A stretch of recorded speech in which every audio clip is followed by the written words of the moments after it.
Welcome to another Skardcast Battle Report. Today we're playing the Sisters of Battle, led by Saint Celestine herself. And this is a 750 point battle, and I'm playing Justin of the Dork Lords chapter of the 40k Nation.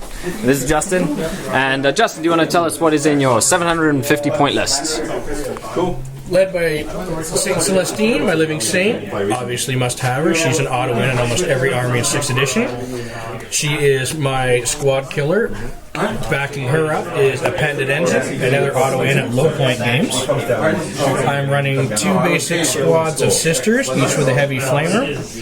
The captain has a power maul and a plasma pistol. Other than that, they're kitted out. The simulacrums are active. My tank-busting heavy units consists of a Exorcist whirlwind pattern and an immolator with twin link multi-melta. Cool. Okay, so 750 points of Dark Eldar. Sorry about the lighting, but we have the Homunculus with a Mindface Gauntlet, 6 Mandrakes, 8 Racks with a Liquefy Gun in a Raider, 2 squads of 8 Warriors with Blasters, 6 Reaver Jetbikes with 2 Heat Lances, and a Talos Pain Engine. And that's it.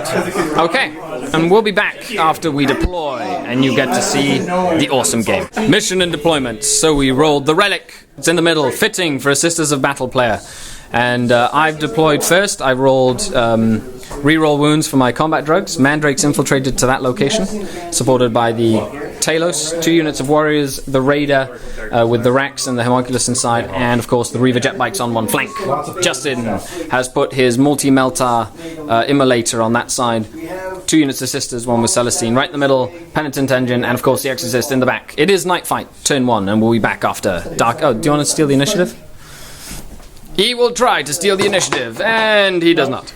And we'll be back after Dark Eldar, turn 1. Dark Eldar, turn 1. The warriors moved up and ran, getting into better positions. The Mandrakes moved up, stumbling through the building, or the ruin. Homunculus joined them to give him a pain token. Talos opened fire into Celestine, doing 3 wounds. She passed all her armor saves. And the Raider fired into the Penitent Engine and missed. The Reaver Jetbikes moved out of the crater and turbo boosted 3 inches. Sisters, turn 1. The Exorcist fired at the warrior squad in the middle and did 1 wound. The Penitent Engine moved and ran 1 inch towards the flank. Remember, this little creek is impassable terrain.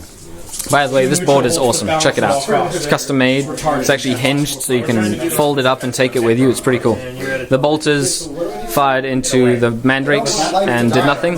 And the bolters and multi-melta on that end fired at the Reaver Jetbikes, killing 1 Reaver Jetbike. Dark Eldar turn 2. The warriors moved up, blaster shot, took out the Penitent Engine, lance shot from this Raider, put a hull point on the Exorcist with a glancing shot. The Mandrakes charged into Saint Celestine, losing 2 of their number to Overwatch, and then tied her up in combat. The Reaver Jetbikes moved up, blew up the multi-melta, and then scooted back 8 inches to stay away from that sister squad. Sisters of Battle, turn 2. 5 faith points, saw the Bolter sisters kill 3 warriors over here. So the bolters over here kill another Reaver Jetbike. The Exorcist put 1 wound on the Talos, and Saint Celestine failed to wound with all 5 attacks against the Mandrakes, staying stuck in combat yet again. Now we'll be back. Oh, those warriors over here, they need a morale test. Do they flee? They do. How far do they run? 8 inches. We'll be back.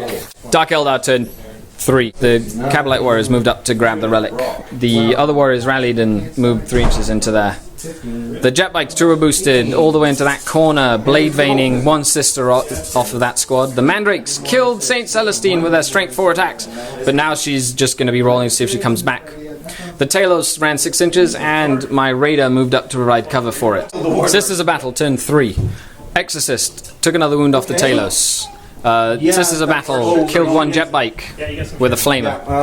Other Sisters of Battle killed 4 in this unit who went to ground, and they didn't fall back. Saint Celestine burned 2 Mandrakes out of the 4. 2 fell back. They've rallied, and now we're into Dark Eldar. Turn. Dark Eldar and Sisters of Battle turn 5. The Talos charged in, killed a whole bunch of sisters. The Rax charged in, killed a bunch of sisters. The Exorcist has been blown up by the Raider who got a pen. Saint Celestine's still alive, going around killing people. And then the jet bikes are back there. We're moving. Do you want to roll to see if it goes on, sir?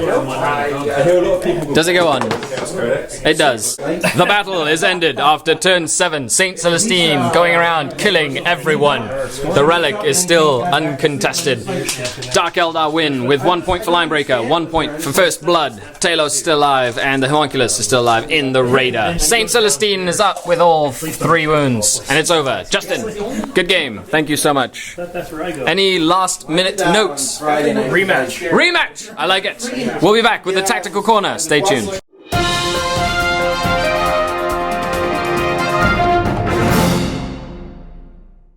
Hello and welcome to another Tactical Corner. Okay, so starting off, the terrain was rather sparse. We ended up using the board, even though there's multiple levels, as mostly flat and open, so I had to be careful where I was going to be placing my models. The Sisters of Battle army was quite compact. 2 Sisters squads, Saint Celestine, a Penitent engine, Exorcist and Immolator. Of course, there was lots of Flamers, double Flamers on the Penitent, Flamer and Flamer on the squads, and the Saint Celestine's Flamer. So seeing that and going first, I ended up deploying centrally, not knowing where he was going to go, with the jet bikes on one flank and a crater, since they could benefit from the cover and our skilled riders. I ended up moving up, of course, putting my Homunculus in with the Mandrakes to give them their strength 4, 18-inch range Bale Flamers right off the bat, which was quite important because being strength 4, they really hurt the Sisters, and moving the rest of my army up as well. The Sisters of Battle spread out a little bit too much in my opinion, trying to go through all 3 bridges at once. The Penitent engine off to one side, Saint Celestine in the middle, and then 1 Sisters of Battle squad staying back in reserve while the other moved up to a wall. So in my turn 2, I was able to capitalize on this and go in, knock out 2 of the biggest threats to my army, being the Penitent engine, which was number 1 threat, and of course the Immolator on the other side as well. Saint Celestine ended up being tied up in combat with my Mandrakes. Now this was actually something I hadn't originally planned, but then I realized how good it was, as they would have just stayed there indefinitely with her, with their invulnerable save and feel no pain. Sadly they got lucky and ended up killing her. So even though I was able to deal with the rest of the Sisters of Battle army, she ended up coming back, and just by the end of the game she'd come back and just killed a whole bunch of stuff just by herself, by flaming and attacking and everything. I wasn't able to hold the relic at the end, and but being able to get that First Blood and the jet bikes moving back for Linebreaker helped me win the game. Thanks for listening.